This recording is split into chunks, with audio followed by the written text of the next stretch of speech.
Testing, check, check.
Welcome to the Ninja Robot Studio LLC stream, where I play video games and VR experiences and talk through them from a UX designer's perspective. Game development has a heavy and direct influence on XR development, so it makes sense that we would study game design to give us a greater understanding of how to design quality immersive experiences. The plan is to have all of you in chat participate, and that way we can learn together. There are a lot of classes out there on UX design and UX processes, foundational especially, that you can take. That's not the goal of this stream, and more classes are coming out also around designing for XR. But think of this as a kind of an unofficial and less academic and less expensive university labs class for UX for XR. We're going to use critical thinking in our design analysis, and my goal is to help you gain experience in this process as you participate in the chat. If you can join me during the live streams, check out the widgets on my Twitch page under the About section, and you will see a section called Rose, Thorn, Bud, and we'll be using this method each session to think through the games I play. And it's experimental, and I'll learn and iterate on the format as I go and as you guys give me feedback. Let me double check the volume of this background music, because it feels a little loud.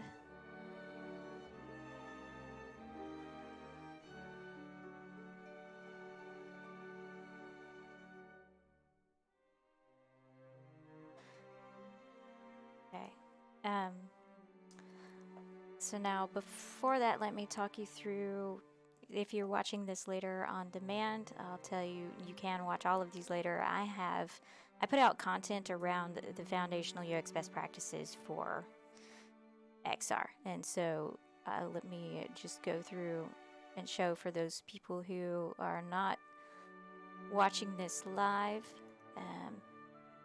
talk you through what those things are. So you can check all the videos on demand on my YouTube channel, Ninja Robot Studio LLC, and let me just type that link in here in the chat real quick. If it works. It was working fine before I went live, and now it's not working. So awesome. I will just type it in normally. So that's in there for the chat for those watching this later on Twitch. This is the website. I go through the foundational UX best practices for XR. I just recently released bifocals and progressives, talking about how those are affected by the current hardware that we have, and gaming for career. And for those that, hold on, for those that are watching this later on YouTube, I'll also talk about the About section of the Twitch. If you don't have a chance, please do. If you have a chance, go check it out. You can, of course, support me. These lessons do take time and money, so of course you can support me if you like. So games cost money, and time is also a factor. So you can watch all of my YouTube videos on demand.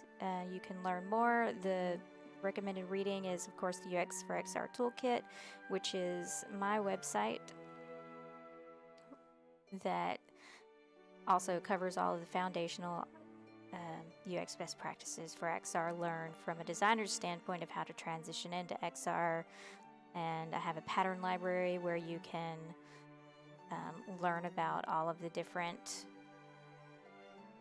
It's growing every day. Right now there's not a ton in there, but I'm adding to it regularly, or you can go in and learn more about patterns that you find in XR. I use this a lot for actual work, so this is actually a work benefit of how to communicate with developers on certain designs or certain design patterns that you're wanting to implement into. So it is a benefit that will be out there to growing over time that you can use in your own work. And this is what I was talking about, the rose thorn bud method, where it's a quick and simple method for critically thinking about experiences. And it could be anything. It could be an experience that you had with project management, and how did the project go? Let's do a rose thorn bud exercise on that. Or how did this experience, how did this game go? What went well? What was a highlight? What did I like? What did I not like? What didn't go well? This is the simple method. Normally you would do a heuristic evaluation, a professional heuristic evaluation, but since, again, those things do take time and a lot of effort and time to perform correctly, that's not what we're going to be doing here. We're just going to be going through a quick exercise here. And then, of course, you can also support me on Patreon. I have some tiers. These are with various benefits. You can just Patreon. Let me share you the Patreon page in the Twitch chat. And for those watching this later, I'll have links in the show notes for everything. And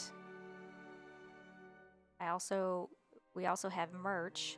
So let me talk about the merch. I'm actually wearing a hoodie. I don't know if you can see it. This is my hoodie that you can get on the merch store. I have a zip hoodie, a long sleeve t-shirt, a sticker, a regular hoodie, and a normal t-shirt. I did have a coffee mug, but I didn't like how it came out, so I'm working on getting it redone so that it will look better. And this is an example of the t-shirt.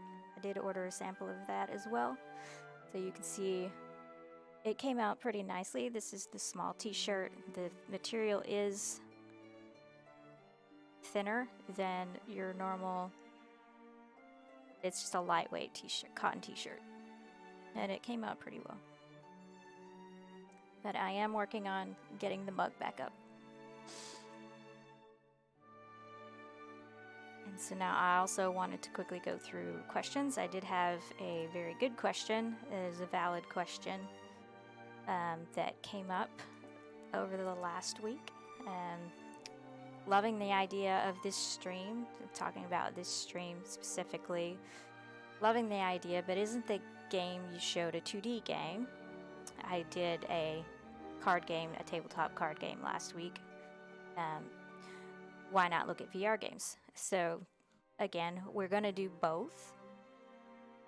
There are multiple reasons that I do both.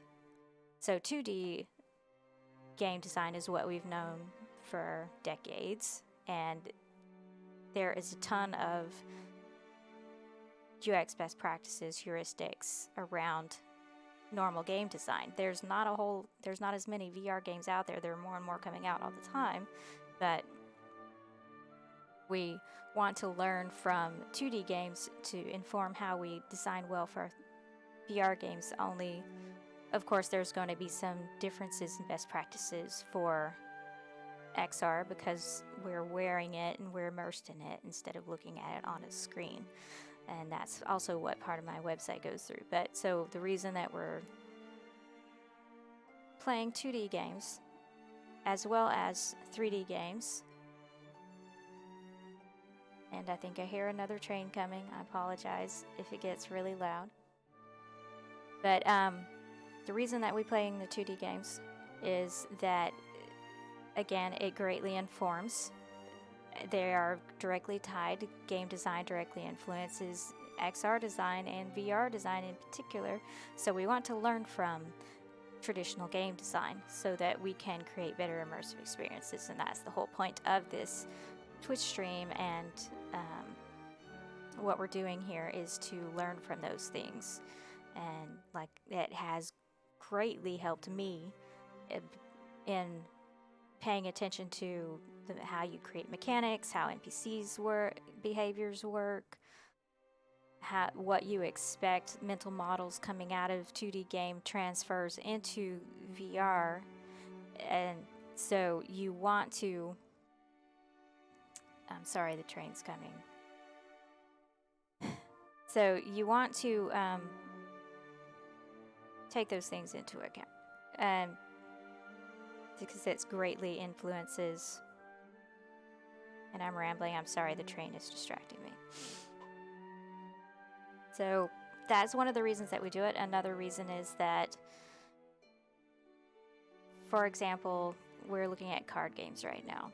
And so if you wanted to build a card game in XR, you want to do a competitive analysis of what card games are like now. What are the mental models that people have right now for game design for card games? And so we would look at how people have been playing them and then learn what can we translate into XR to make a card game in XR. And knowing what we know about best practices for XR, how can we translate that? And that's another of the exercises that we kind of do here as well at the end of each stream.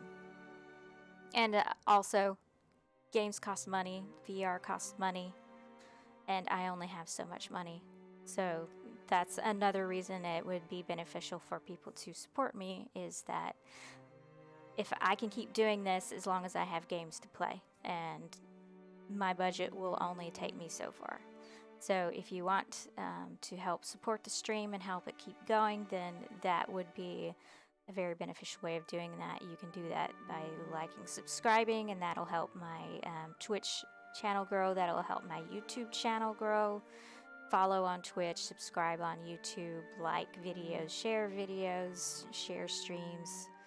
And if you have funds, you can, of course, support me on Patreon, buy merch, put a tip in the tip jar on my Twitch page, all kinds of ways to support so that I can keep the games coming. And yeah, so that's why we do both 2D and VR. And also I need to figure out technically how to make sure that the VR will stream on Twitch. So I have a Quest, and I need to figure out how to stream the Quest to the PC, so that technical work of getting the microphones and everything to work with Twitch is also another factor. So, but VR is coming, I promise. We're going to intermix and do both. And I'm thinking on a theme base right now. We're doing card games. So that's what's going on there.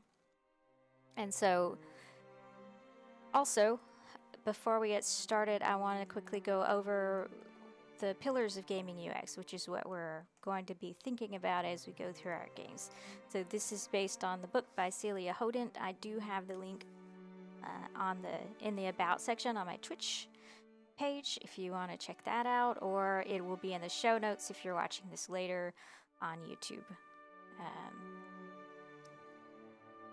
But this is from the book The Gamer's Brain by Celia Hodent. I highly recommend that you get this one.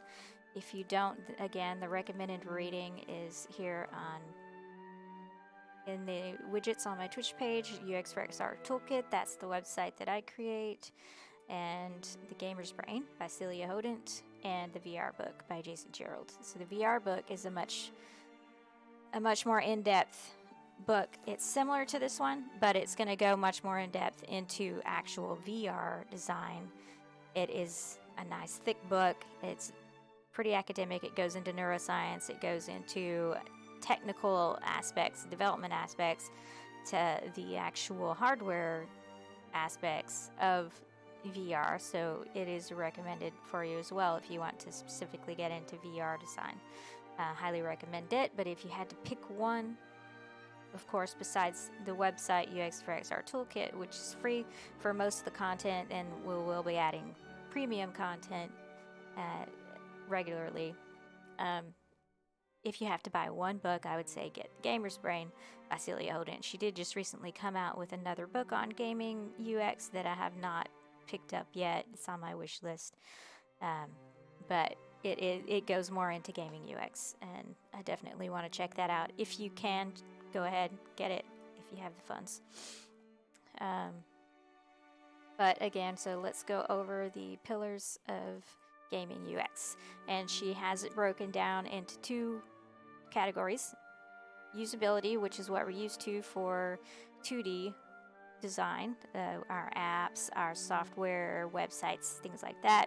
These are the things that we're used to looking at as far as UX heuristics goes. But she added on talks about another category called engageability, specifically for gaming. So let's go through those. So signs and feedback, that is all of the visual, audio, and haptic cues that inform about what's going on in the game. That's your informative signs. For example, they're like your way markers, where to go to do things like that, informative signs. What to do, and then inviting signs are the signs that encourage players to execute a specific action. So that would be like your glowing objects. That is a normal mental model in games. With something glows, that means you interact with it. Or the quest signs above the NPC's heads, those are inviting signs. And they give a clear reaction. And signs and feedback also give a clear reaction of the system to players' actions. So that is when you interact with something, it needs to give some kind of feedback to let you know that you've done something successfully or unsuccessfully, or that the interaction is not ready at this time. All features and possible interaction in a game should have signs and feedback associated with them because they guide players throughout their experiences. And then clarity is talking about all of those signs and feedback should be perceptible and clear to avoid player confusion. That means the typography, the color contrast, the font usage, the UI design, all of those things need to be thought out and well done. You need to be able to read the feedback, and if the contrast of the color is too low, you're not going to be able to read it, especially if you have color blindness or other visual limitations. So you're wanting it to be perceptible but not intrusive. You don't want the UI to interfere with what you're actually trying to do in the game. You want to enable people to be able to quickly prioritize that information. And we're still talking about clarity here, because there's a lot of information that can go on in a game. What's the most important? What do they need to focus on? You use typography, hierarchy, and so forth to help them figure out what's the most important thing that I need to care about right now. What's currently relevant, what's not relevant right now. And then with form follows function, the form of an item, the character icon, and so forth should accurately convey its function. Designing for affordances it should intuitively inform you of how to interact with it, and that comes back to the design of everyday things. He talks about affordances.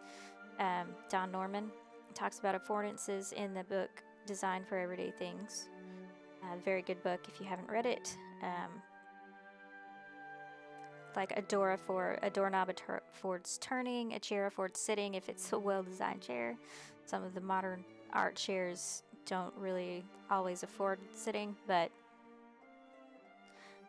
good design affords, the form follows the function. So the function is actually, you need to be able to tell what you can do with it. And consistency is like all of the signs and the feedback and the controls, the interface, the menu navigation, the world rules, all of the overall conventions in a video game should be consistent. Should follow similar consistencies in players' expectations. So you should always be able to jump the same way throughout the game. You shouldn't make them change how they jump throughout the game. This should be a consistent interaction, and how certain things look, how do NPCs look versus how do you symbolize what an NPC is versus player character.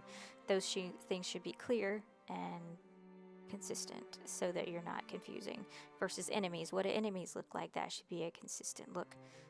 For example, in a lot of MMOs or a lot of games, the common signifier of an enemy is that it's red. It has a red health bar above its head, or it has a red name above its head, and that tells you it's an enemy. That's a common, consistent design to let you know what's going on. And then minimum workload.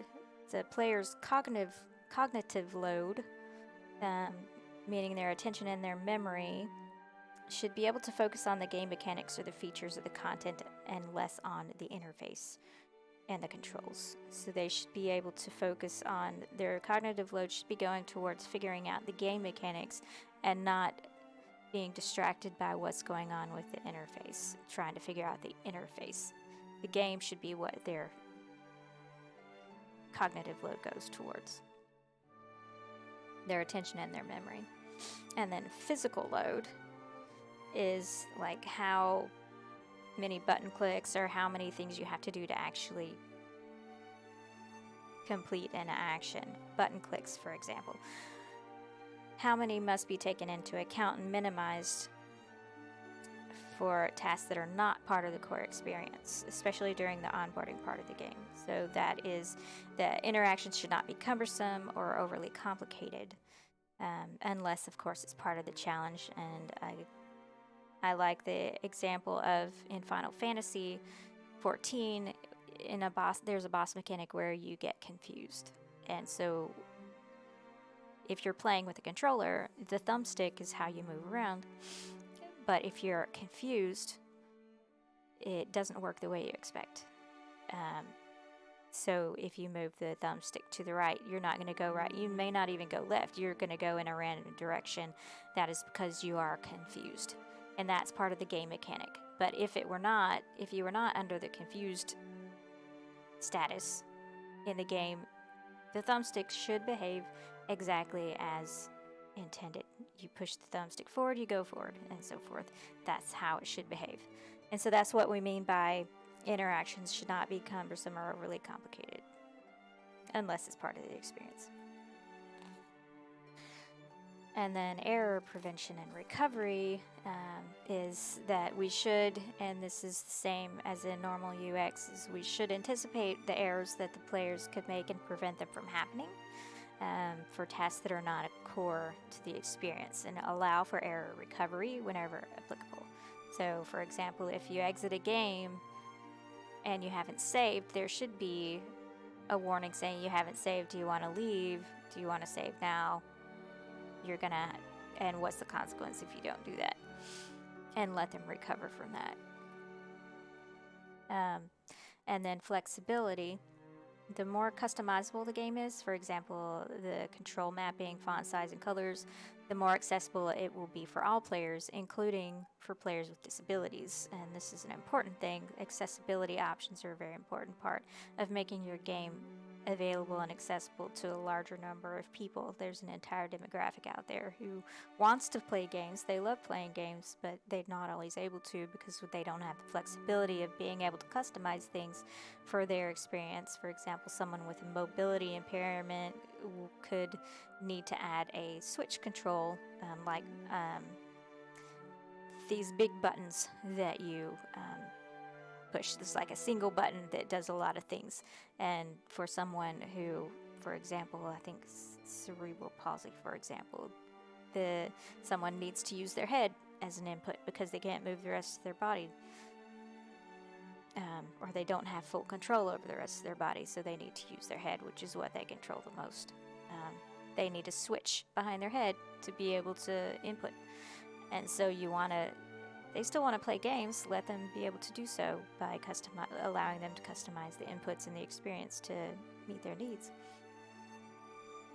Language, also audio options. Like I was trying to turn down the volume earlier because it seems loud to me. You want to allow people to be able to do this. If someone has a hearing impairment, they won't be able to hear the people talking because the music's too loud. And it's a lot harder as you lose your hearing to be able to distinguish sounds and separate them out. So you want to be able to give people that customization option. And other people are just sensitive to loud noises, so you want to give them options for flexibility. And so then for the gaming side specifically, we've got this category called engageability.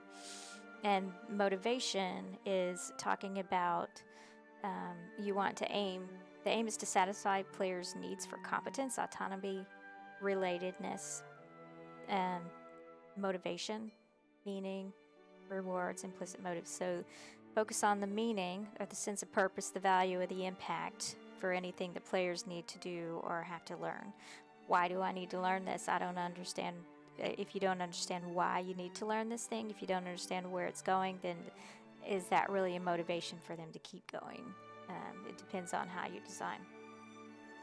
For anything, offer meaningful rewards, account for individual needs and implicit motives. So, for example, if you're brand new to the game and you don't know yet how the game works, if you give them a reward of, say, a crafting material, and they don't even know, they're not able to even start crafting until level 10, you're just going to bog down their inventory with all this leather. Why do they need this stuff right now? Give them rewards that are going to be meaningful to them right now. Like healing potions or whatever. That's much more valuable money, much more invaluable at the start than things that you can't even do until later in the game. And then emotion is how the game feels. For example, the sound that's coming out right now, it's a very chill sound, very chill music. That feel means that this is a kind of a relaxing game. It's not going to be heavily action oriented. It's just a chill game, which you want sometimes. And so she mentions here the 3 C's: control, camera, and character. You're polishing the game feel. That's the game feel. How is the presence? How's the physical reality of this game? And enable discovery and surprises. What are you doing to help them feel good about this game? And then the game flow implies accounting for the level of challenge or difficulty curve and the amount of pressure or pacing. And it requires distributed learning by doing. So there's a learning curve involved in the game flow, and preferentially through level design. And so there is a learning curve with games. You got to learn slowly, start them slowly, and help them learn as they go. And they talk about that in this book too, and I talk about it on my website for VR design because I quickly saw that was something necessary that needed to happen in XR design as well. So you can use this framework when you're working on your own games, when you're studying games, like I'm doing right now, to see how well they're following these and what are some examples of how you do these things to make experiences better for people. And so let's start talking about the actual game that we're playing now.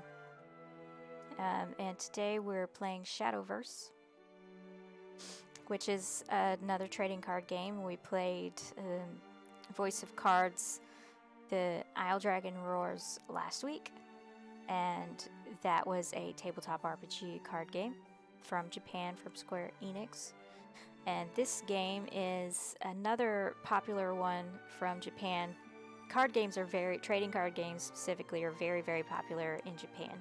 Much more popular than they are here. Yes, we have Magic the Gathering and we have Yu-Gi-Oh! And we have Pokemon game cards, but guess what? Yu-Gi-Oh! And Pokemon came from Japan. And they were there much earlier than they were here, trading card games. So this is supposedly, according to Shadowverse, they are one of Japan's number. They claim that it's Japan's #1 strategic card game. So this is what we're playing today. There are millions of Shadowverse battles every day and a multitude of ways to play. Easy to get into thanks to the single-player story mode. So it has a single-player mode, which is what we're going to be doing. And you get card packs. So if you know Magic the Gathering, this reminds me a lot of Magic the Gathering. That you can trade cards, you can get card packs. It has a similar feel. Actually, I played this one, and it feels a lot like Magic the Gathering. And so there is a multiplayer mode. You can play specifically with friends, or you can play with random people from around the world. And it is cross-platform as well. And it comes in multiple languages. If you want to check it out, it's from Cygames, Korea. So let's get started with that.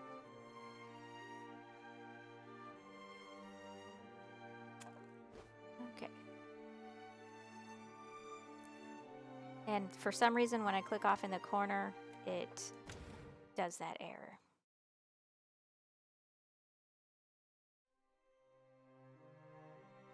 Okay.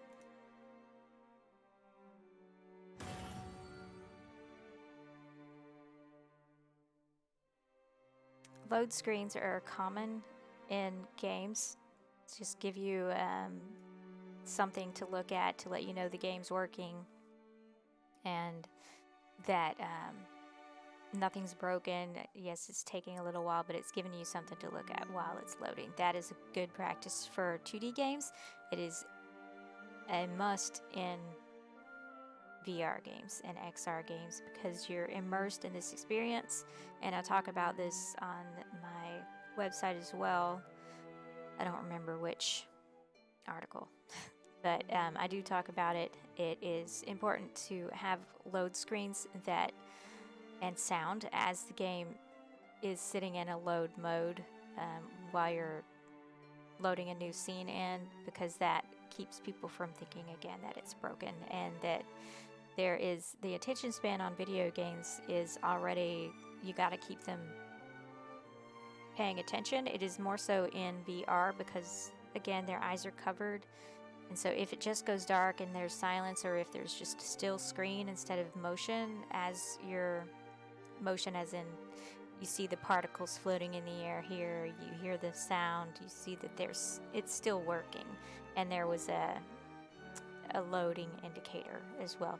Those things are very, very important in VR because that keeps you from thinking that the game has frozen, which can happen more often in VR games because if your computer's not strong enough to support VR, or it's on the lower end of the VR support, then you're going to get that more often.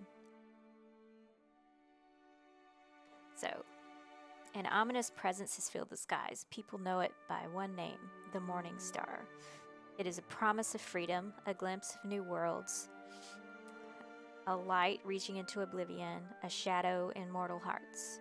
When darkness covers the world, the gates of annihilation will open.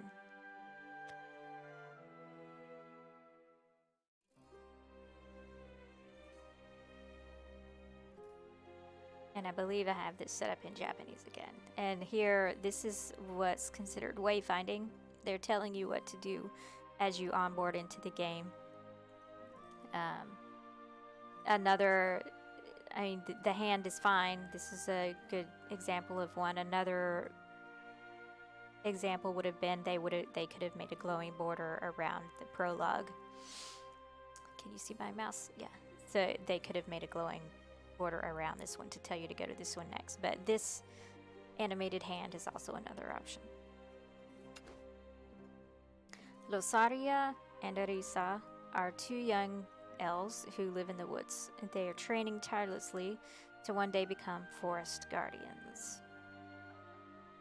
And yes, I want subtitles. And it's helping you set up the game as you go. Instead of making you do a bunch of setup ahead of time, it's introducing things as you go, which is interesting.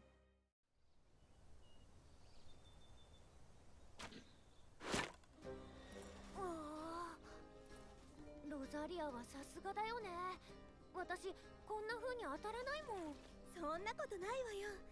アリサだって頑張ってるじゃない。まあね。頑張らないとロザリアと一緒に合格できないもん。アリサなら絶対大丈夫。二人で森番になりましょう。うん。ありがとう、ロザリア。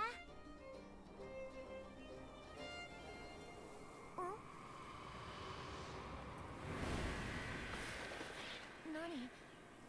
森が怯えてる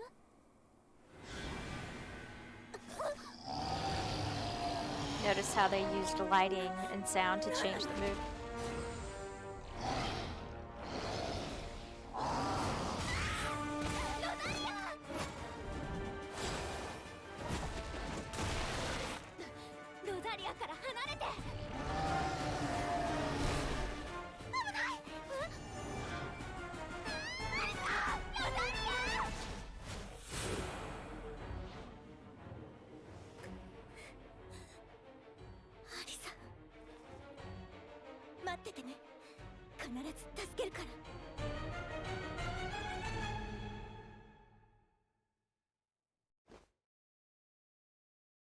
Okay, so now this is another progressive setup. Instead of making you do it all at the beginning or making you wait until later. And I think this is an interesting way of doing it because I can sometimes get annoyed if the settings aren't the way I want them and I have to wait until I get past a bunch of onboarding stuff or opening sequences before I can change those settings. So I like that they're slowly introducing them as you go. Game settings will be adjusted for optimal play on your device. You can change your configurations later from settings, which is nice that you know that you can change things later because you can't always, which is kind of frustrating. Sometimes you have to leave the game to change settings, so it's good that you don't have to do that here. You can change them mid-battle from the battle menu. That's interesting. So I don't know much about the animations right now, so I'm just going to keep them the way they're set. Another example of a loading screen.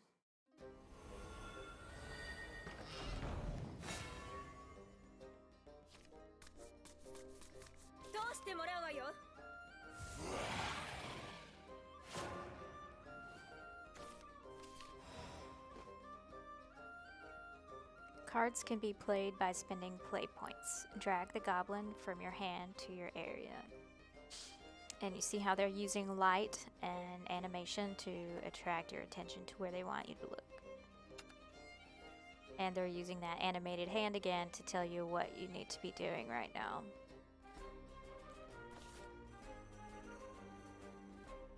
And they're using also supportive words.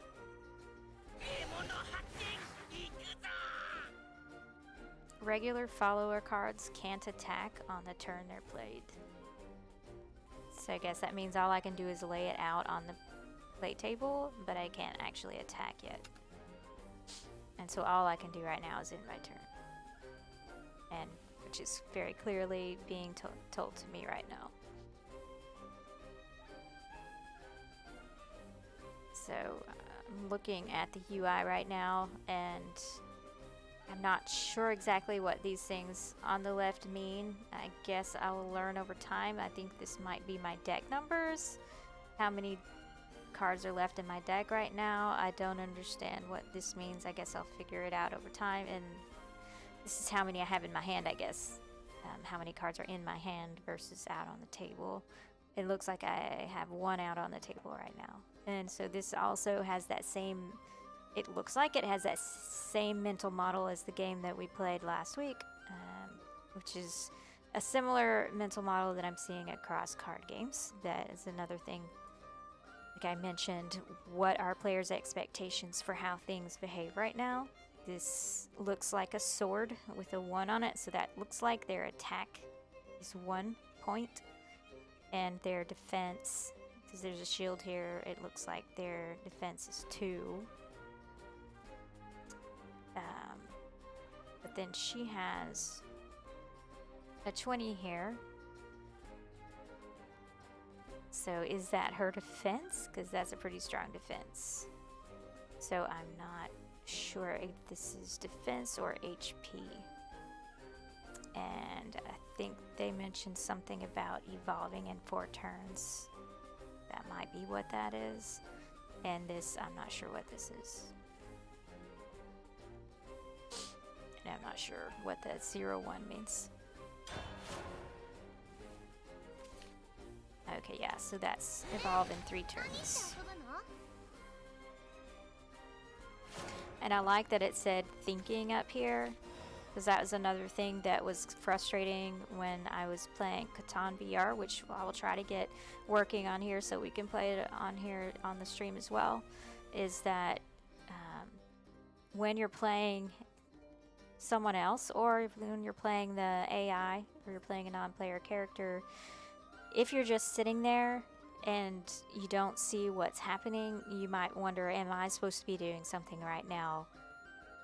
Or are they doing something? But the fact that it had that little word up here at the top that said thinking, that tells me, oh good, it's still their turn, they're working on something. So that's actually a very nice feature to have in your game if you're playing games where it's multiplayer, or when you're playing with an NPC or something. It's a beneficial thing to have. So this is how much damage the follower deals, and this is how much damage will destroy. Okay, so it's not... That's weird. So it's combining HP and defense. Okay, so that's a little different. I don't know if Magic the Gathering does it this way or not. I don't remember.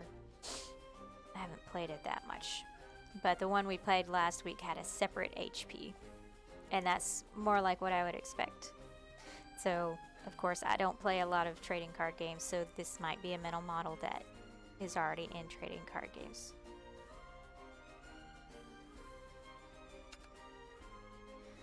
And so now it's telling me how to attack.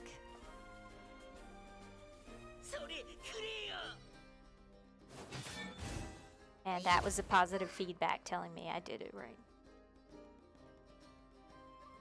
Pay very close attention to all the micro interactions that are going on. So at the start of your turn, you gain an additional play point orb, and all enemy orbs are refilled. You now have 2 play points. Play the fighter you drew. So is this play points maybe? So this is my hand. So I guess that's what that means down here, that's how many I have in my current hand, and this is how many are left in the deck. So the math's working out here. But that's back to 0 even though I still have 1, so I misunderstood what that one is. So I don't know. Maybe it's draws per turn? Maybe. I don't... Oh, here are the orbs. I was wondering where the orbs were. I don't remember what it said about the orbs. So I have 2 points, and that's what's in the top left corner here. Okay, so I guess it corresponds. And so I played 1 card. Maybe it's per round.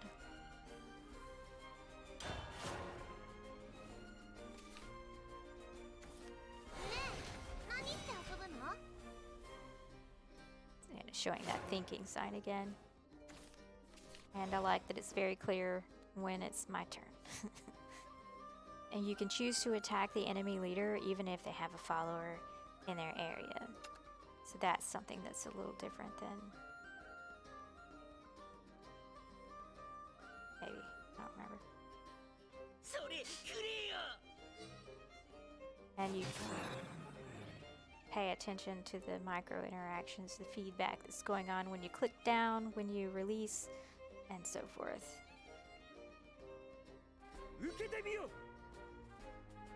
All the detail that went into the animation.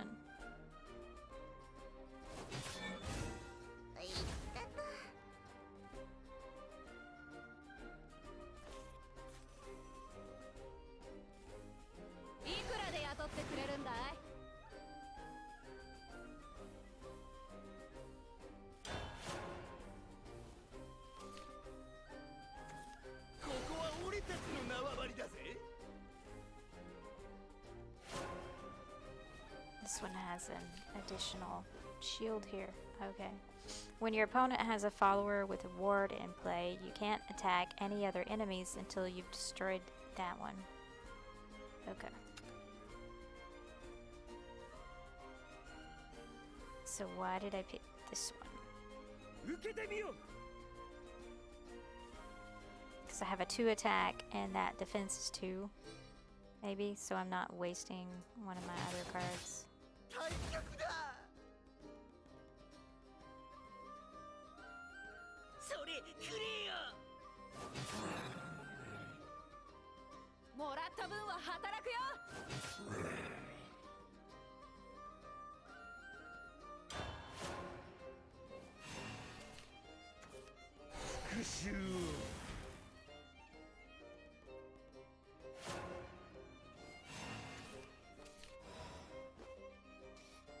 You can make 1 follower per turn even stronger by evolving it.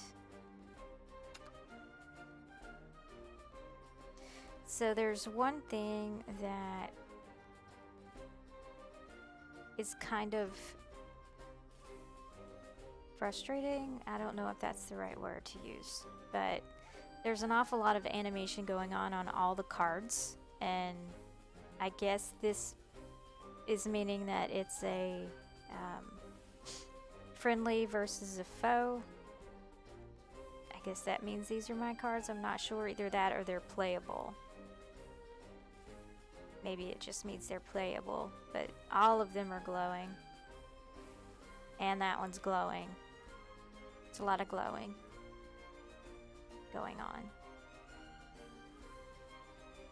at once. So you want to think about how much animation is good, how much is too much.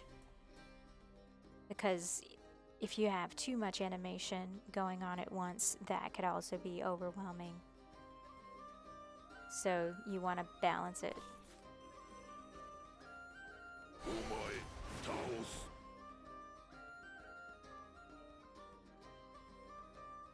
So I guess one of my cards died. I guess that was the one I sacrificed earlier. Don't.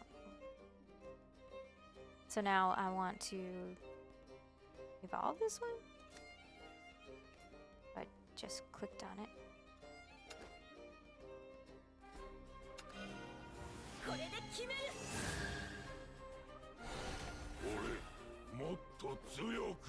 Evolved followers can immediately attack enemy followers, even on the same turn they're played from your hand.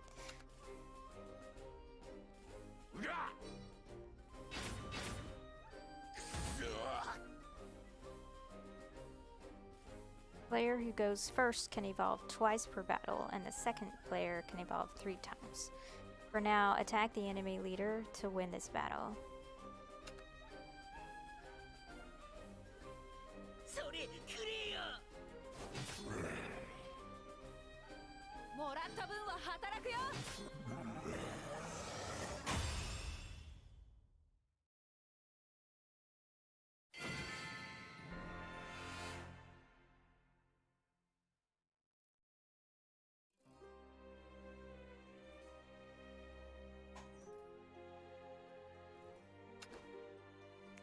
As the 2 young girls are training, a mysterious creature snatches Arisa away. Rosaria chases after the creature to save Arisa. Do I want voice? Guess I want voice. Arisa!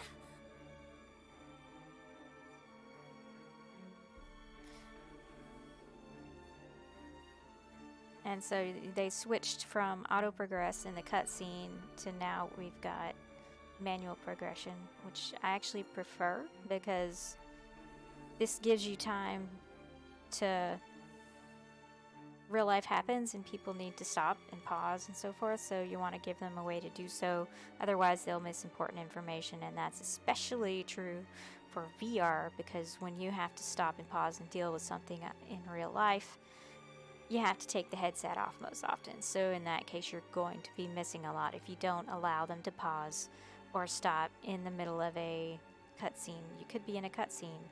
You want them to be able to pause. Give them that option. It's a good practice, especially for XR.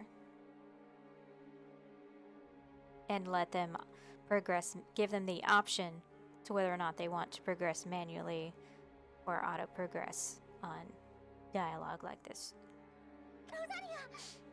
That goes back to that flexibility.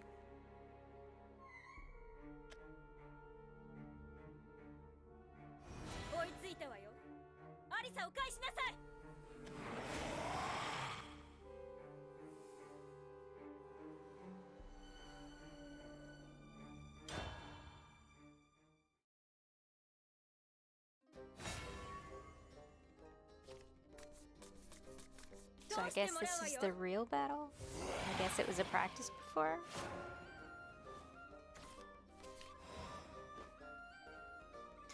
So far we've been using follower cards. They can attack enemies, defend against enemy attacks, and be evolved.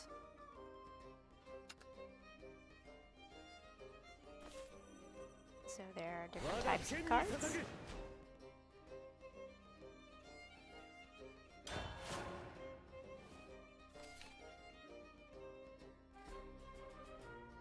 Appreciate the thinking.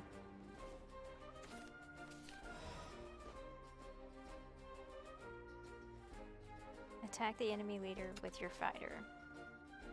So I'm attacking before I draw. This amulet strengthens one of your followers at the start of your turn.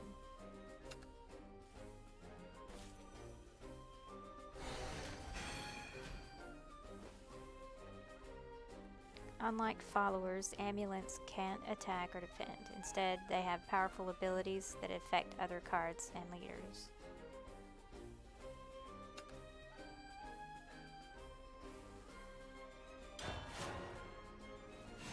And you'll notice they have a different visual design of the border and the icon.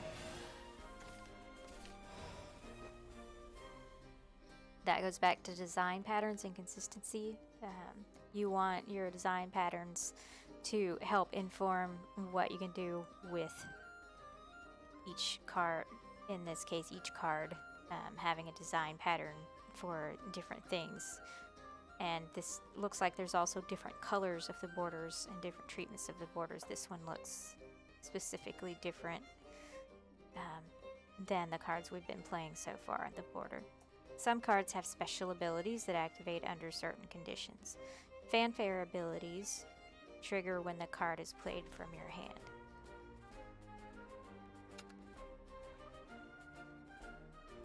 So you'll see this one is visually significantly different. It's got the location of the icons are different. The border shape's different. It's more elaborate, which kind of tells you that it's a more advanced card.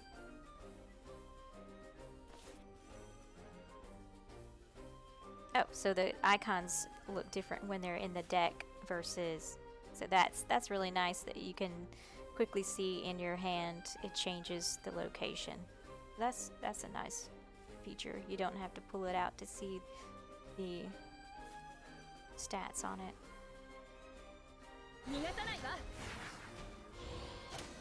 Oh, so it looks different once it's on the table.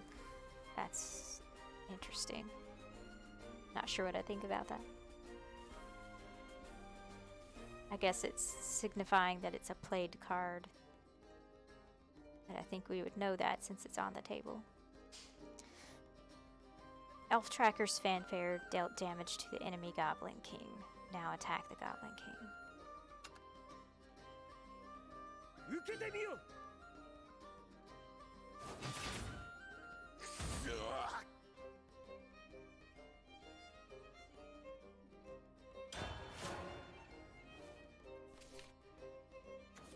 ここは俺たちの縄張りだぜ。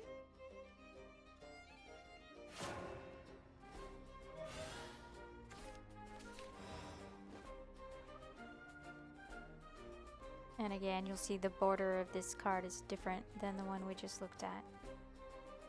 Spells are cards that activate their ability immediately and are then discarded. This card damages an enemy, then gives you a fairy card too.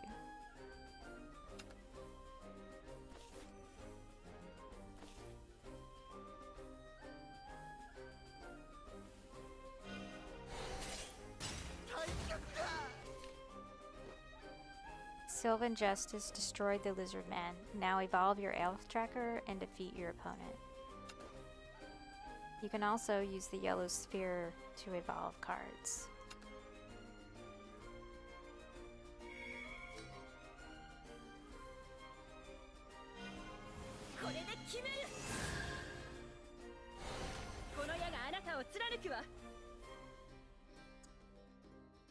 The evolved card looks different. Border changed, didn't it? I think it did. I'll have to try to pay attention next time.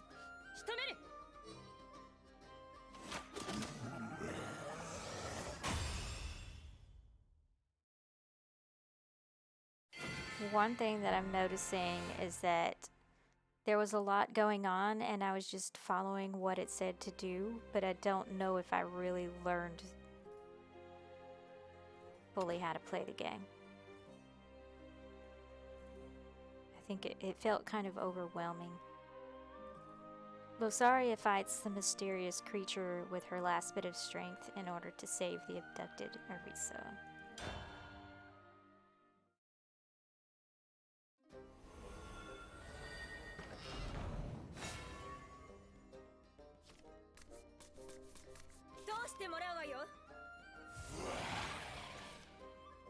Why are we fighting again? I thought we already fought.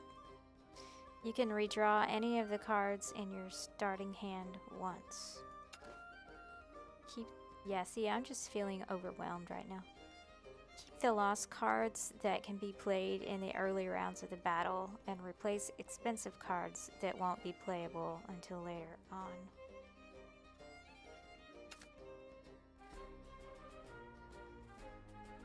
So I need 5 points to play this one, but when you start, I guess you don't have that many points, so we would want to get rid of these that have a higher expense at first because we can't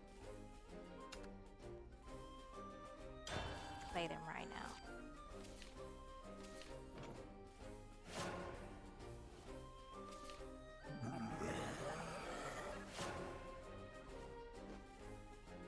The player that goes second draws 2 cards on the first turn.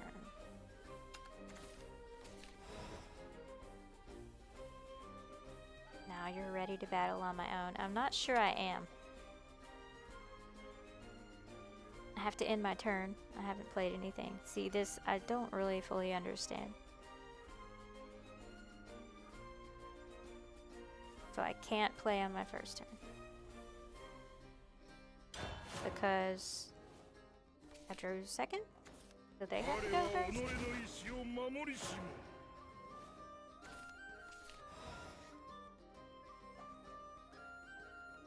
So I have 2 points to play with. So it's highlighting which ones I can play, which I appreciate. This one has 2 attack and 1 defense. Problem is, yeah, and I don't understand this strategy right now either. It's like, why would I? Which one should I play? Because it looks like I'm going to, if I put this one out, he's just gonna destroy this one if I put it out because his attack is 2. But he's gonna destroy one either way.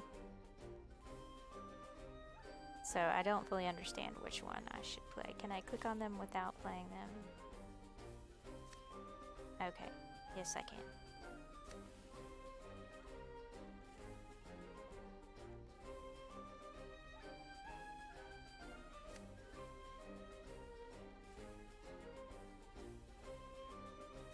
So I'm wondering how stupid it would be to start with this one.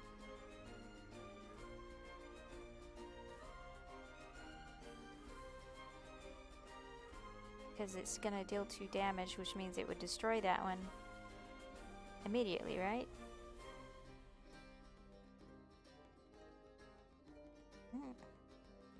But if I don't have anything out, when it can't draw. Okay, see, this is where I'm no good.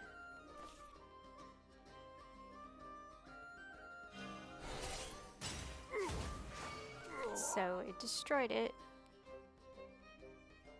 Oh, but it didn't, it put it in my hand, it didn't put it out on the table. Okay.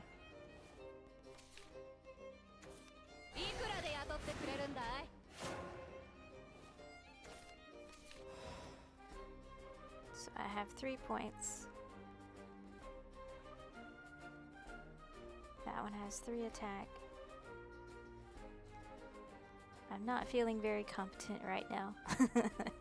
That goes back to competence. You want your players to feel competent in what they're doing. And I'm not feeling competent right now. Because a lot of information was thrown at me at once. And since I don't play these trading card games very often, it's a lot that I'm learning at once. I have 3 points. How many? Can I play all of my points? So what if I want to put this one out and this one? Can I do that?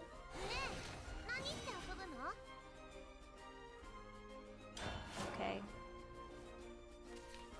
Was that a good idea? I'm not sure.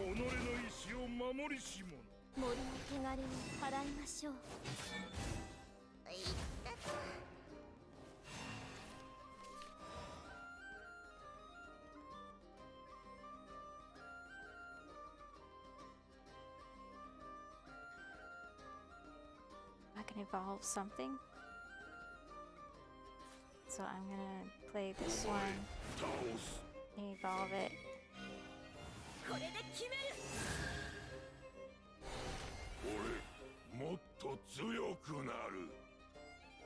So I can't attack them right now because that one's out. But can I now? Can't attack. I can't attack them. I have to kill these first, so that's kind of rare. I'm gonna do the highest level one. That takes 3 off of mine. Okay, so they're canceling each other out. Feels like a waste of a card.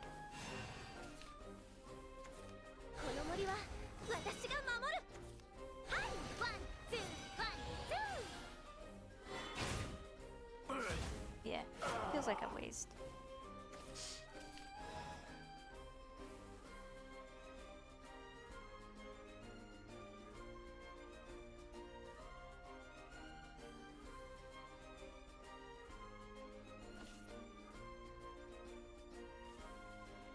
How do you know if you have a ward card? Is that one of the... Okay.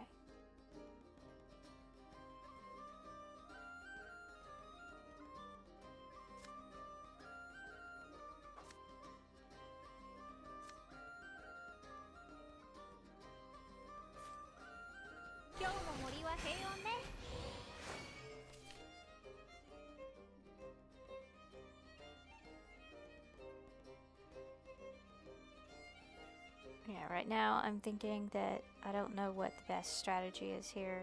How many cards can you draw up to that total number?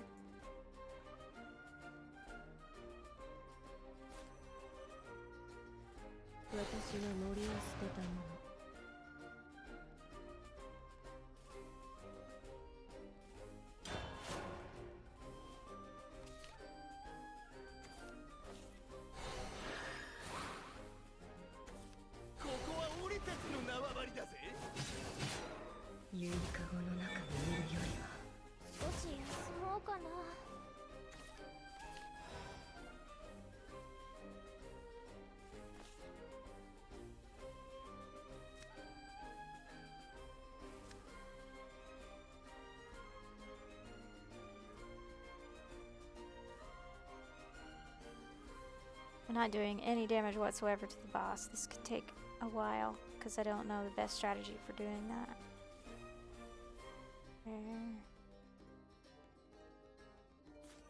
Because it's not teaching me the strategy, it's just telling me how to play the cards.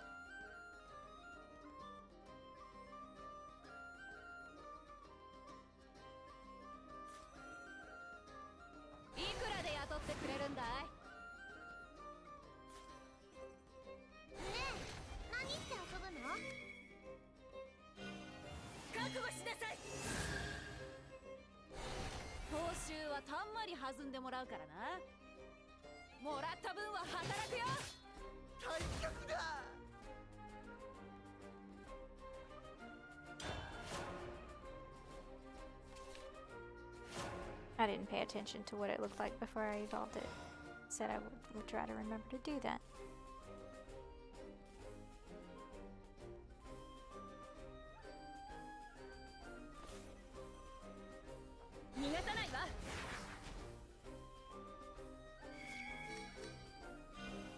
Okay. Yeah, the border changes. It adds the horns, so yeah. So it is different once you play it. So I can't attack. Why can't I attack? I thought it said you could play. And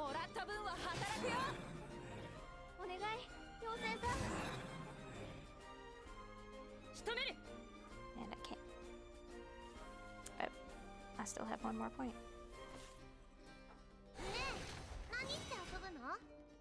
I still can't play. Then why is it glowing? Is it because I just evolved it? I don't know why it's still glowing.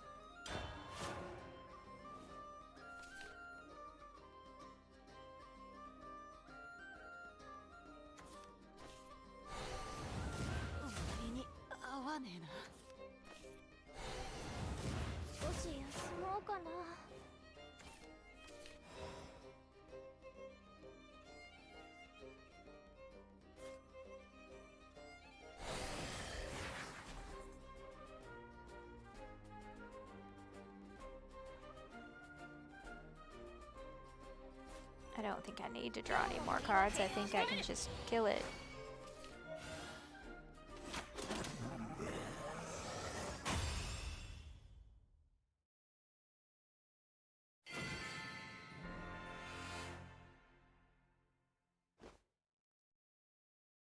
I've earned rewards. Collect them later from the crate in the home screen.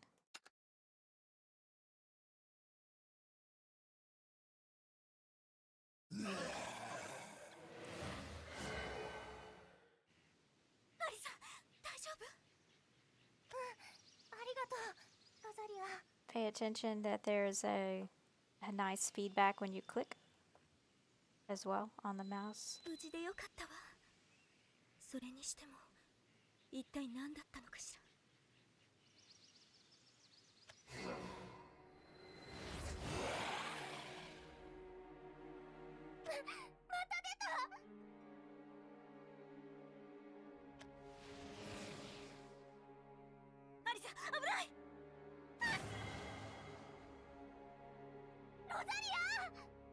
Now she's been taken.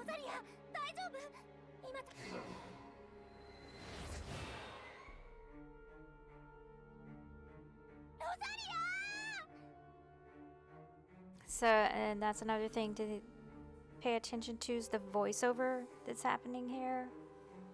Is that they're not actually saying what's being typed out.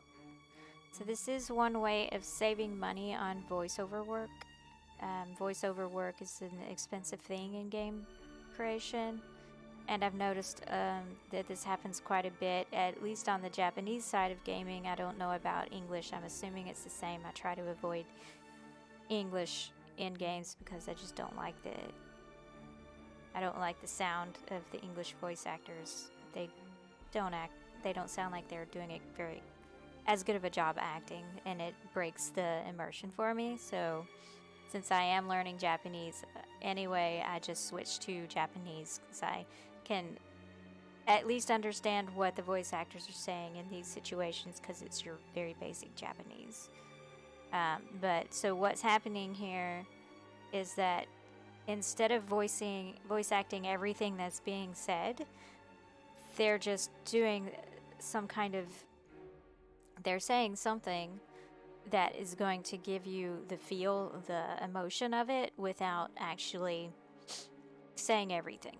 And it's a good way of saving money because all they're doing is saying each other's names in a certain tone right now. And sometimes and if you play different games, you'll see that sometimes they'll just say English translation. So, ne in Japanese would be hey in English, but then it says then it just types out what they're saying. It's an interesting way to save money on voice actor work because there's a lot of time in game development, you have to go back and this has happened on projects I've worked on as well. You have to go back and make changes later because something comes up, you have to change the dialogue, you have to change what's being said. But if you've already done your voiceover work, you have to pay those voice actors to come back in and make changes, and that costs money and time to schedule them and to pay them and so forth. So that talks about two things. It talks about one, planning. You do need to plan your dialogue out, especially if you're going to be doing voiceover work. But you want to do that anyway just to save time. Planning up ahead, and I've mentioned this before, planning ahead saves you time down the road, even though it feels like you're doing a lot of upfront unnecessary work that you think that you could be doing later. It's actually pretty important to plan ahead, and Celia Hoden actually talks about this a good bit in The Gamer's Brain.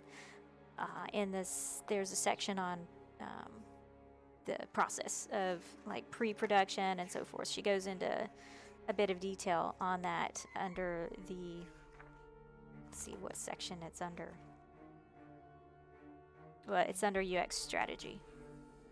She talks about UX strategy, which I really appreciate in this book. So it talks about the pre-production work that needs to go in to save money down the road and to save time and effort down the road of all the changes. If you do your pre-production well, it's going to be a great benefit to you, even though a lot of people like to jump into games and just make them and we'll figure it out as we go. That is a much higher risk of missing things, breaking your consistency. Totally higher risk of breaking consistency. And the third train during the stream, I apologize if you can hear those.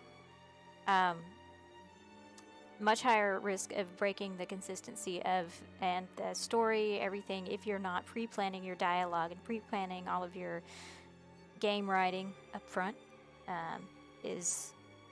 That's one problem. And another problem, if you're having voiceover work, it's going to cost you a lot more money down the road if you don't plan all of that dialogue out in advance. And yeah, things are going to happen, and you're still going to have to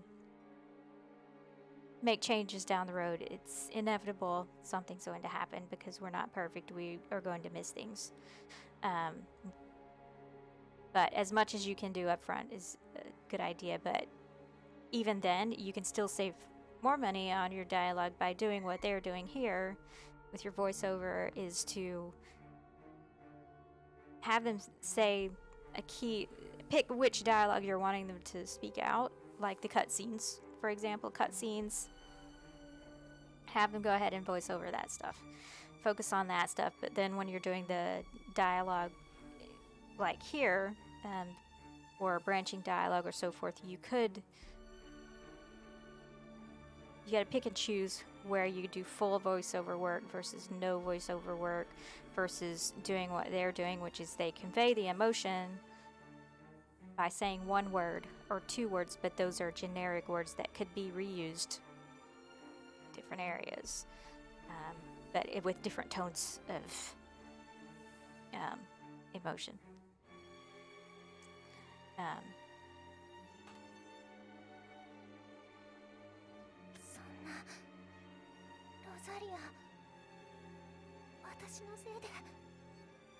So she said, "Oh no, Rosaria, it's my fault," which is not what's said here, but it still works. So that's one of the benefits of doing voiceover work this way, is that you don't have to change. You don't have to go in and change everything that the voice actors do when you need to change the dialogue.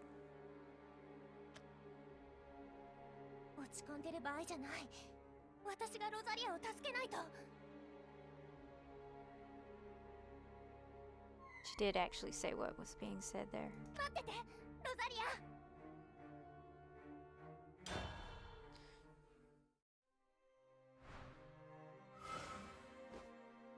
And this is where rewards come in. So I've claimed 20 rupees. This is motivation for coming back to play the game later. So it looks like daily bonus. So if I come back tomorrow and play, each day I come back, I will get some kind of bonus. So starting here, this is what we received today, but if I come back tomorrow, I'll get this. And then it looks like in 5 days, if I come back, I will get this, which seems to me like it's going to be a much more beneficial reward. Seems like it's more of a rare thing, because you're only getting it every 5 days, and that one's even more rare because it took me much longer to get here, 15 days. So that's one way of motivating people to come back to your game. And there seems to be a tie-in going on right now with the Shaman King. That means that I get more rewards. And I don't fully know what this tie-in is right now. We will see.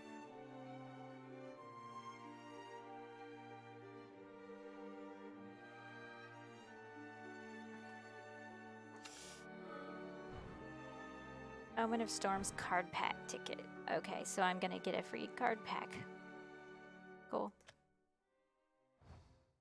Question is, can I still play those cards after this event is over, or do they go away? So welcome to Shadowverse. Let's claim the rewards you just earned in the tutorial from your crate. First, let's go to your crate. Okay, so this is a nice thing that they have set up here with the onboarding, is that this menu, if you look at it, there's a whole lot going on here, but they're slowly introducing you to each of these areas, it seems. This is the first time we're seeing this menu here, and we've got our card. I guess this is the cards that we currently own, and we can see more detail about them here. And that's me. I don't know what that means.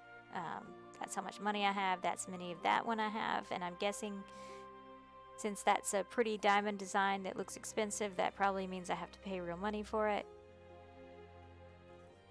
But it's keeping everything else dulled out and letting me focus on the next thing that it thinks I should care about right now, which is rewards. Go ahead and claim all of my rewards. got a lot of rewards. Kind of overwhelming because I don't know what all I can do with all of these things right now. But I guess they're all things that help you get started.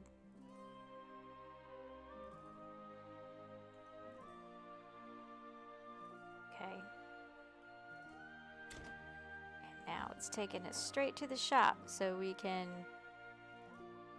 buy stuff.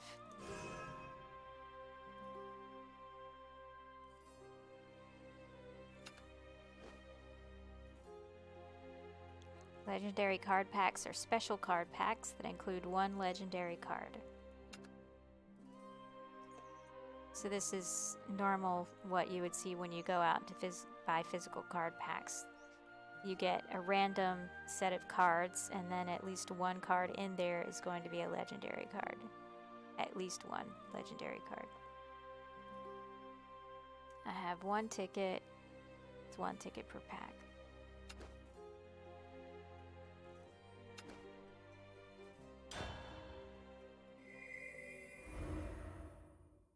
I like the artwork. It's a very fancy little box. I kind of want one IRL because it's pretty.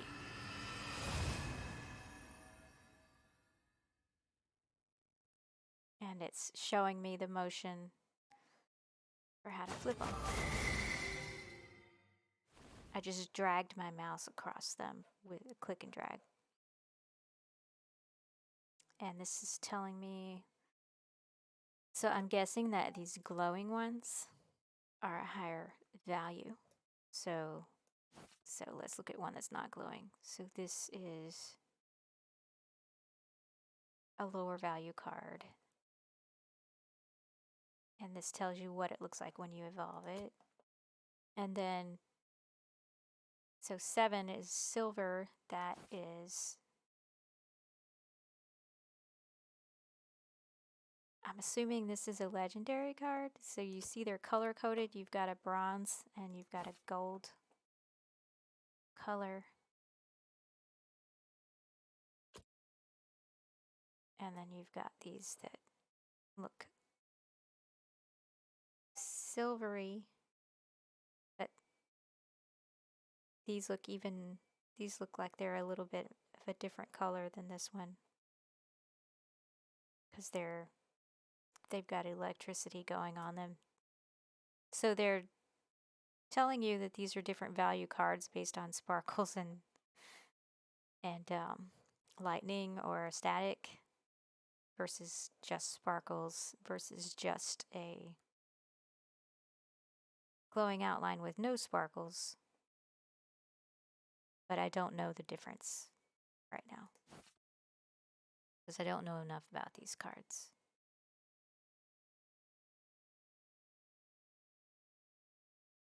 And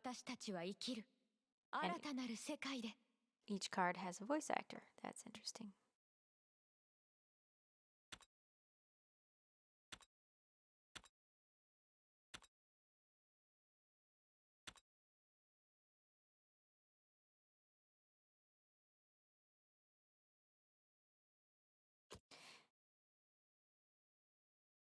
And then I'm wondering what the different colors up here mean, because I'm assuming they mean something. And there's also a different border design like we said before. So this is an amulet card versus a normal card that you play.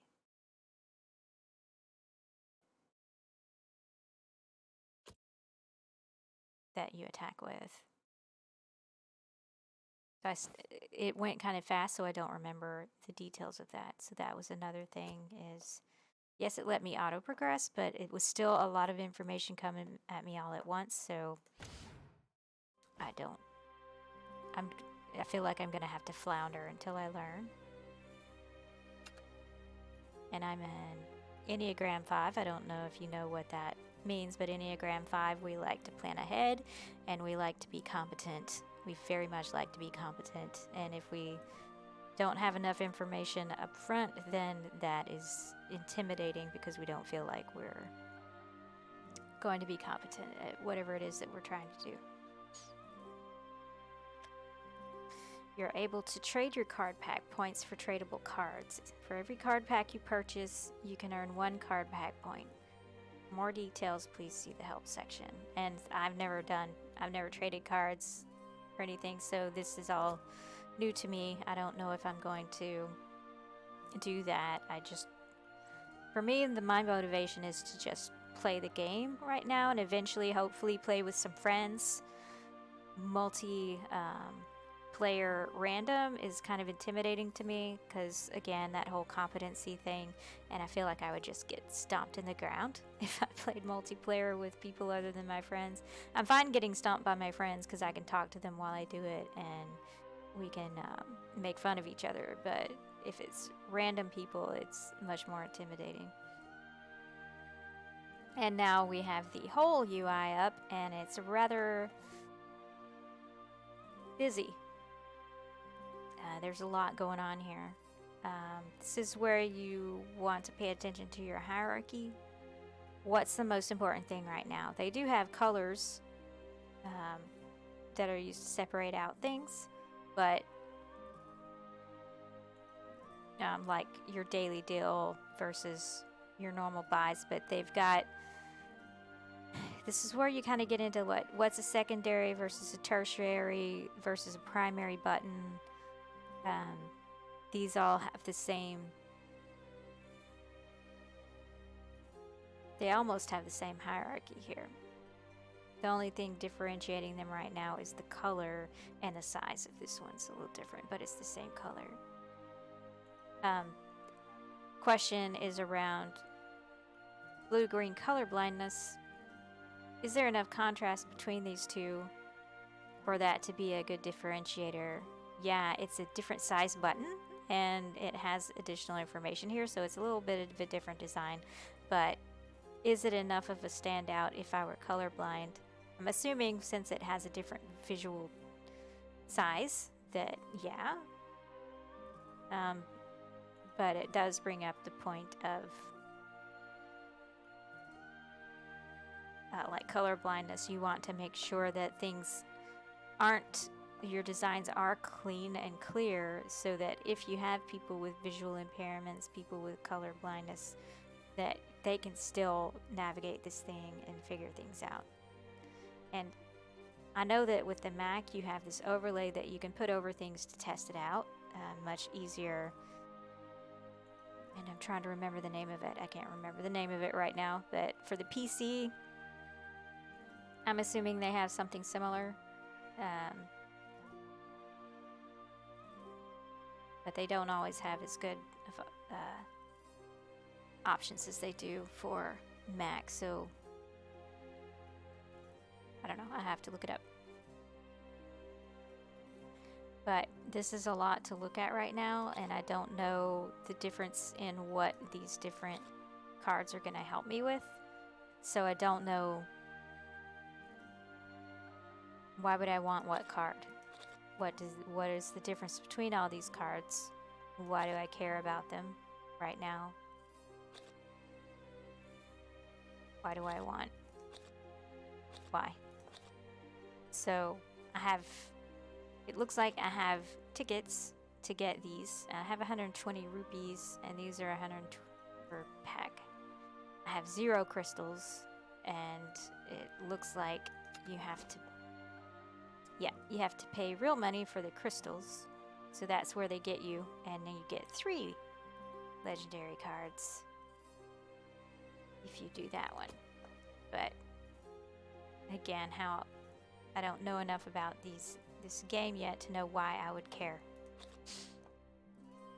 And that goes back to your whole, make sure people know I'm just gonna buy a pack because I have a free ticket. But I think if I buy too many cards too soon, I already don't know what they do.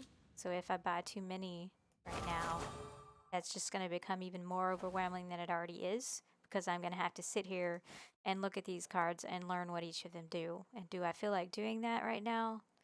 Not really. So that would be something that I would like.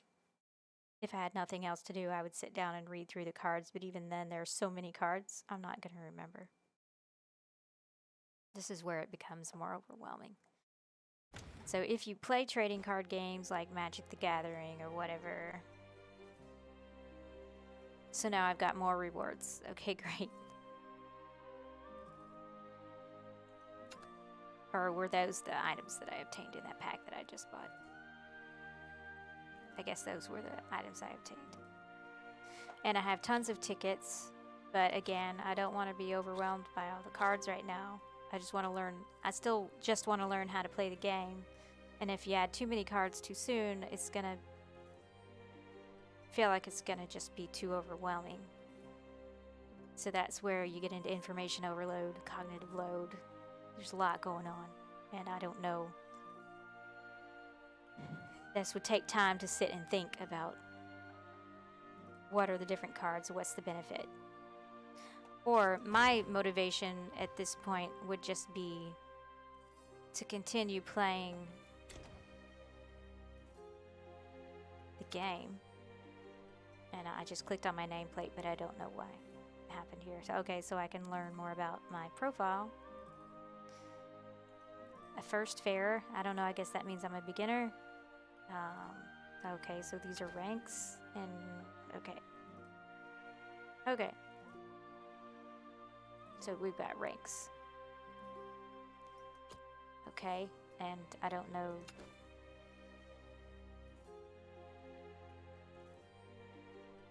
I guess it's a status thing. Why would I care, my rank?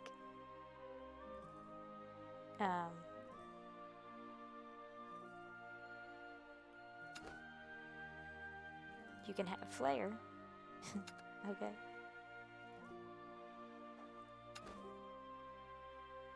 Okay, so if you play international, you can put your flag on there.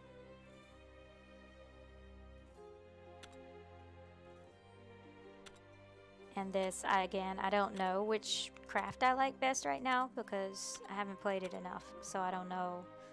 I tend to like necrotic ones because they heal you while you do damage, and that's a big benefit. But yeah, everything has its pros and cons.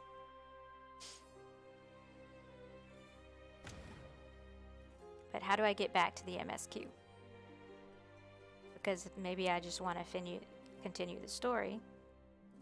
There's a lot of stuff going on here, and I'm trying to just find the MSQ.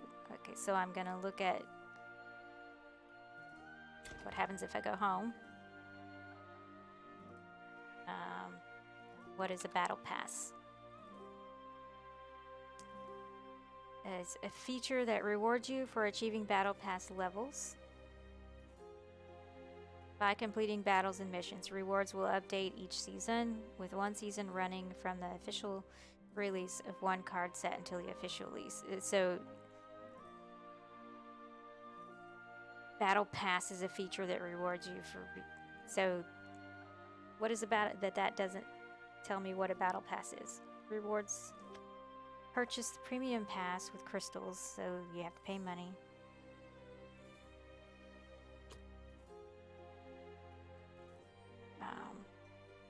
You get certain rewards for doing certain missions. Okay.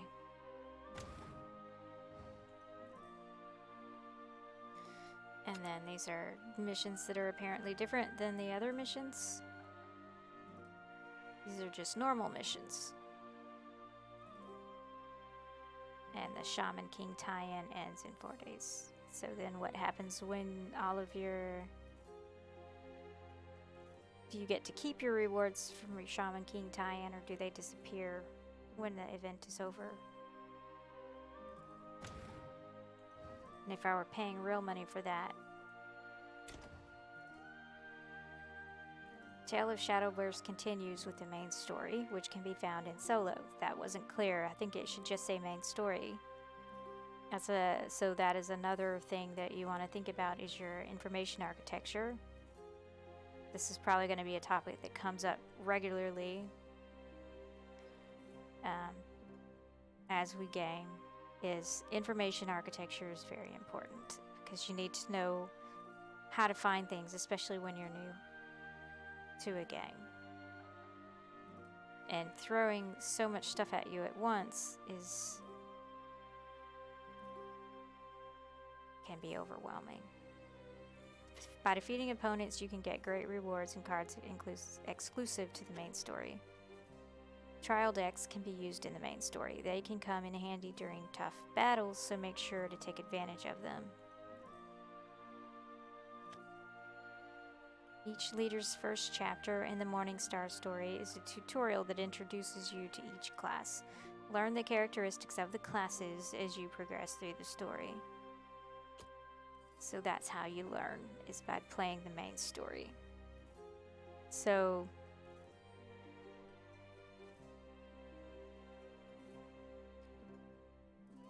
as far as information architecture goes,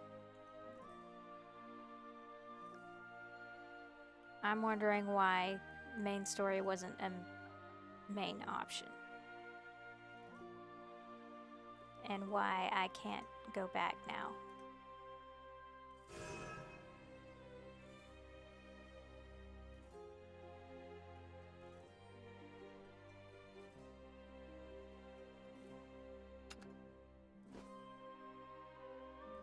Pick a leader and play against computer opponents. This is a great way to learn about the characteristics of each class. Okay, so this is where you pick which class you want to try out, and it tells you about each one. Purple's usually necrotic. That's necrotic. This class can... So that's another mental model from game to game. Is purple tends to be necrotic. Purple or red. So this class can activate powerful necromancy effects by spending shadows. Shadows are added to your total whenever you cast spells or when one of your followers or amulets is destroyed. Spend shadows at the right time to control the battlefield. And red is like vampiric, I'm guessing. Bloodcraft, so yes, that seems vampiric. And Forestcraft is green, that makes sense. Oh yeah. I don't want to continue playing right now. I feel...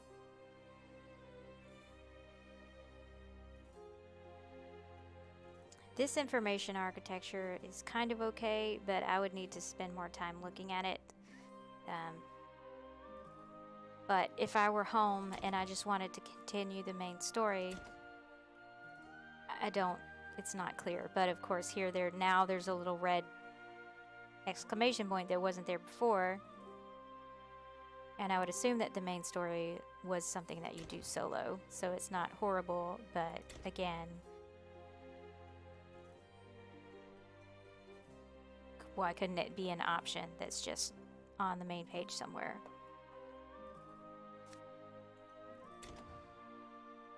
And so we can continue the main story. Now I can go back. I couldn't before. I guess because I was being onboarded. And now we can do quests, which are side quests, I guess. Quest is a recurring limited time mode where you challenge AI-controlled opponents and complete missions to collect points and gain rewards. Harder difficulties give you more points. Defeat each opponent 3 times to activate bonus points for future wins against the same opponent. Earning points will get you exclusive rewards that are only available in quest mode. Defeat Hao once per day to earn far greater quest points than when defeating other opponents. After defeating Hao, you can still battle him in training matches, but no further quest points will be awarded for defeating him that day. Puzzles, alright, see, this is a lot going on. You're just throwing a bunch of information at me right now. Are event quests where you must figure out the correct order of actions to complete an objective. You will earn points for the first time you clear a puzzle, as well as rewards from completing tie-in missions. And it's interesting that the bat button changed colors there. And then you can practice. See, I would rather practice or continue the main story right now because I still don't feel like I know enough about how to play. Because it seems like it's a more complicated mechanic than the one we played last week, for sure. That one was a very simple mechanic. So, I guess we can stop here and start going through our Rose Thorn Bud.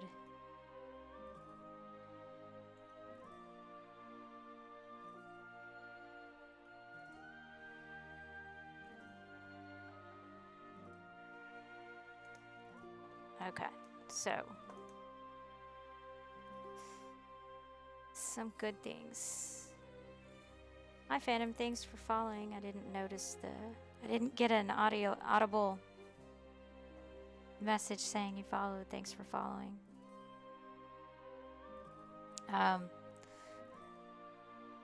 Okay, so we're yellow roses because red to me means bad, because I'm used to that. So we're gonna do yellow roses. It was red before. So what went well? So what were some of the things that went well? What were some highlights? What did I like? Again, for those that are just tuning in or that missed the beginning of this and are going to skip to this part later and on demand, Rose Thorn Bud is a quick exercise that is a good method of reviewing and thinking about critically about an experience. And so we are going to go through these at the end of each of our games to talk through from a gaming UX perspective, thinking through these things, usability, engageability. What were some good things? So some good things, so motivation. Emotion. It's like the music is relaxing and intriguing. And I can't spell intrigue. Is that right? Okay.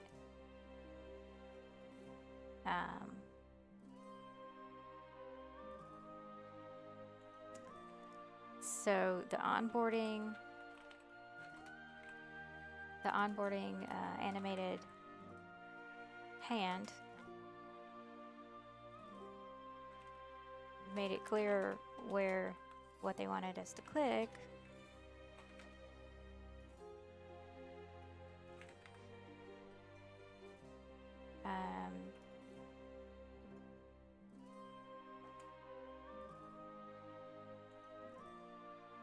Started out with a tutorial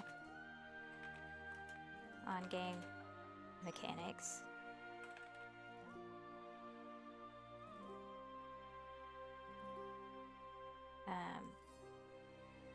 If anyone's watching, what are some good things? What are some highlights? What did you like about this game? Let's see, load screens were clear. Oh, I liked that it indicated when the AI was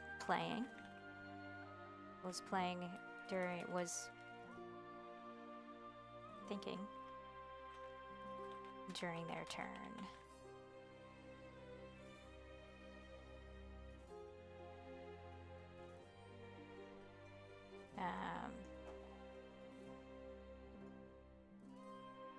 It's a clever use of voiceover.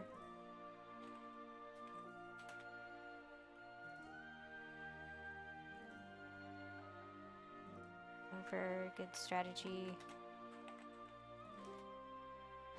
for saving money on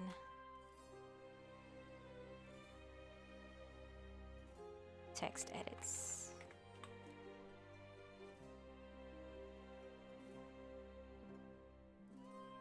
I also liked that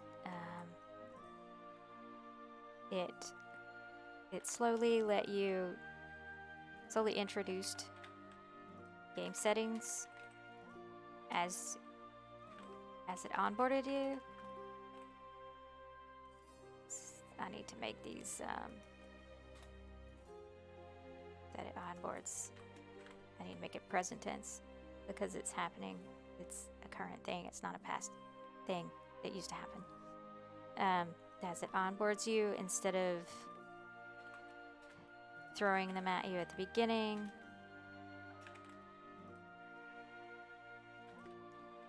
or making you wait until later. I'm a stickler for game settings, so I like having the option of setting them up either ahead of time or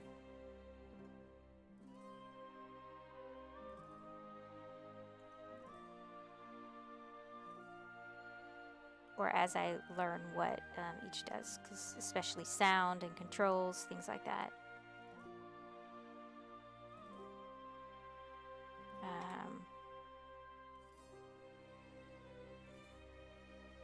Glowing borders, let you know which cards you can play. And when you're new, I don't know if it continues that on past when you're new because I haven't played the game enough.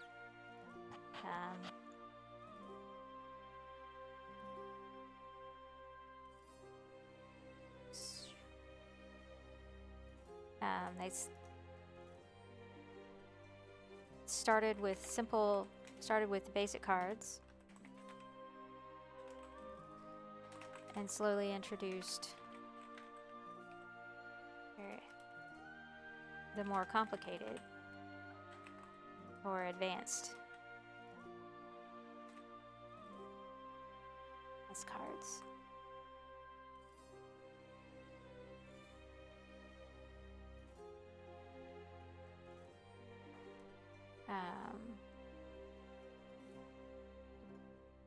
Error prevention, flexibility. What was that I was saying about flexibility earlier? Signs and feedback. Let's see. So there was a border treatment card.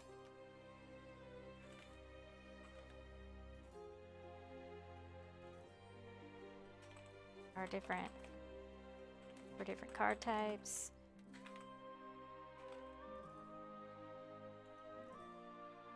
Oh, and I liked that when it's in the deck, the card stats move. Star attack placement moves when it's in your hand.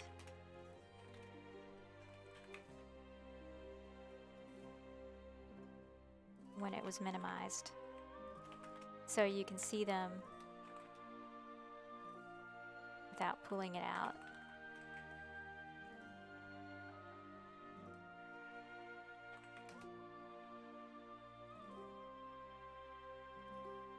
I think that's probably enough. So now some thorns are that a lot of visual noise in the UI makes it hard to prioritize the information.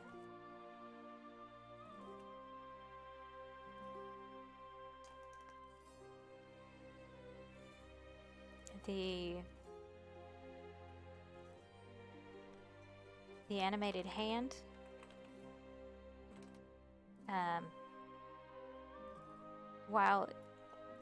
so did I talk about the animated hand here? So I'm going to link these because there's a good and bad about that. So the animated hand,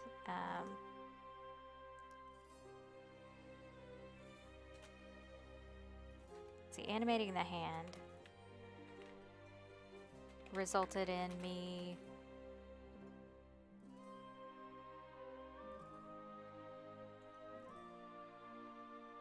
just following the hand potions without understanding fully the whys.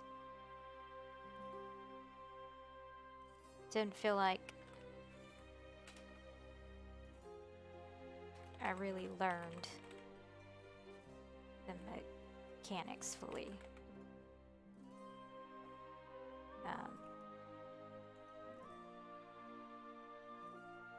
A lot of visual noise.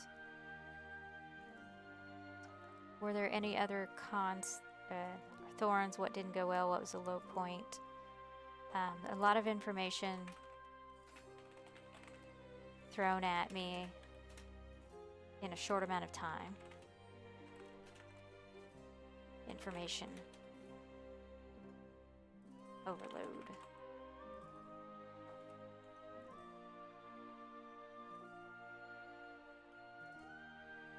That I'm not sure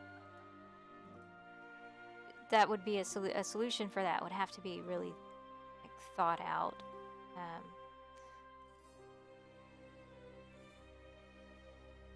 Because like how do people, I would want to talk to people, how do they learn how to play these games with the physical cards in real life? How are they learning how to do that? Is it a lot of sitting down and reading? It's a lot of practicing with your friends. The benefit of that is that you're practicing with your friends, so there's your motivation, is the social aspect of it. But here, when it's a game on a computer that you're playing solo at first, what's the motivation to keep trying to learn it? Is it so that you can play with your friends later?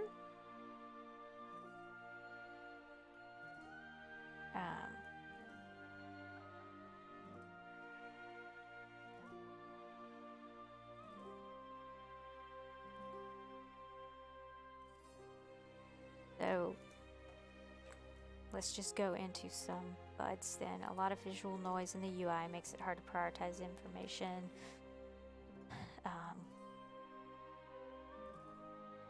I would say work on improvements to the visual hierarchy.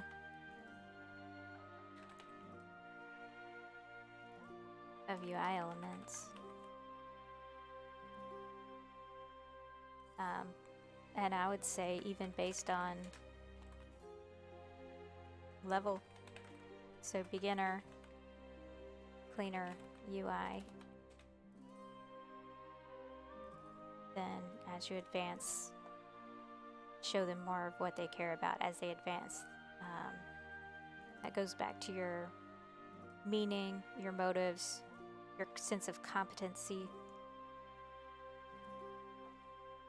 So right now I don't feel competent in this game, so I'm not really motivated to continue playing it right now. So I don't really, that's a Thorn. Don't really feel competent, even at low levels. So not fully motivated to continue playing.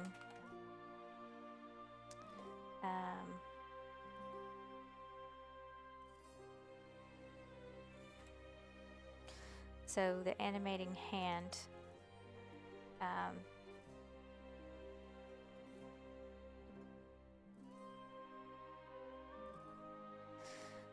and on this one, this is a challenge anyway, and I saw this when I was doing usability testing on a VR simulation, is you want, so people know to look at things and it helps them to know how to do things when you have things in the world such as those animated hands and glowing objects to teach them how to do things. But then at some point, you just start to click on the things without thinking about it. So what is the balance? And this is a challenge that I still don't know the answer to. Maybe someone in the audience does. You can comment on YouTube later or comment in chat if you're watching now, is what is the balance between the glowing object, using the glowing object to teach them how to do things, and then helping them remember it, help them retain it. And that does come over time, the retention. But the initial retention to even just, okay, what was my next step? Sometimes, and it probably comes back to information overload, how much information are you throwing at them at once? If there's a lot of information thrown at you at once, then that's going to make that combination with the glowing objects is going to make it harder to retain. So these kind of tie together.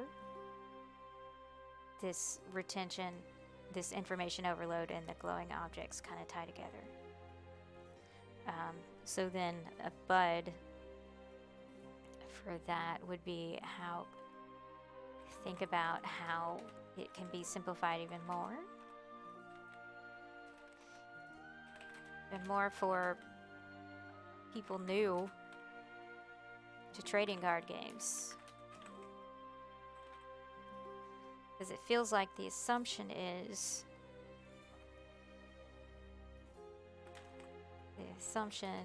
that people already have an understanding of trading card games. And that may be the case for Japan, because I think that that's just something that you do when you're a kid. Play your trading card games with your friends. That's a common thing that they do there. It's not as much of a common thing here.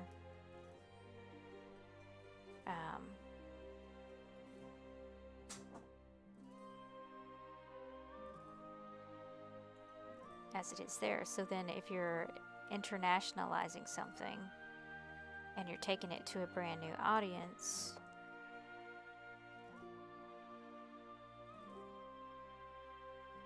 then you've got to understand that audience, because that audience may not have the same mental models as your current audience. So especially if you're changing nations, if you're expanding your target audience to a completely new region, completely new nation of people, you need to understand those people. Globalization of gaming, I guess, of your game is, yeah, in your region, people grew up playing trading card games. That's what they did. And maybe here now it's more common, but I'm older and I didn't play trading card games. And even if I was, even when I was younger, it's like the things that kids did do a lot, I didn't, because I didn't have the money. We didn't have the money, so we wouldn't have been able to play the trading card games. It's also a class thing then. So not every class is going to be able to do that. So how do you introduce this to those people? Is that your target audience? Maybe it's not. You have to think through those things. What is your target audience? What region? What are the mental models of those people that you're trying to get to play your game? So, and this bud, I know that it's ideal to have at least one bud per thorn. But if you think about how this can be simplified even more,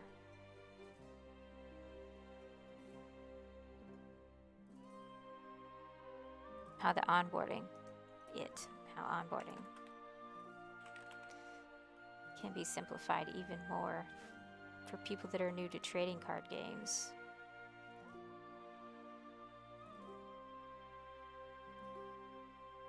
These kind of go together.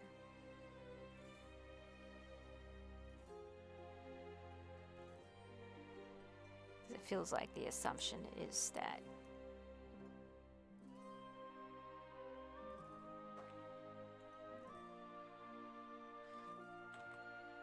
understand target audience when expanding to new regions or demographics.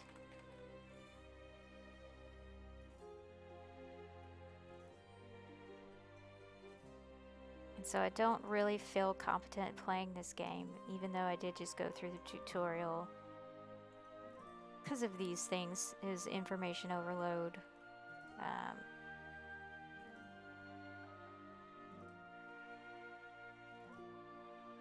And I'm not really sure right now how to fix that. So it would be something that I would have to think through. How do you help people feel competent at low levels of this? And part of it has to do with think about how you can simplify it even more. So actually, just gonna go ahead and tie that to that one. Think about how you can simplify it more.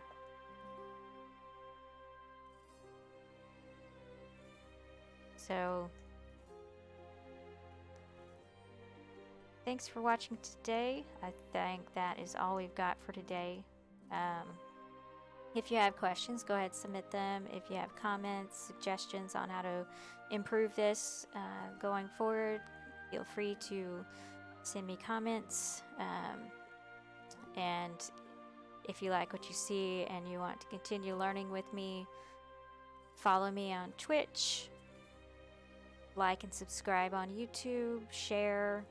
And if you'd like to support me, there's a tip jar on my Twitch channel, and I also have a Patreon where you can support all of the content that I'm working on, teaching people UX design for XR. Thanks for watching.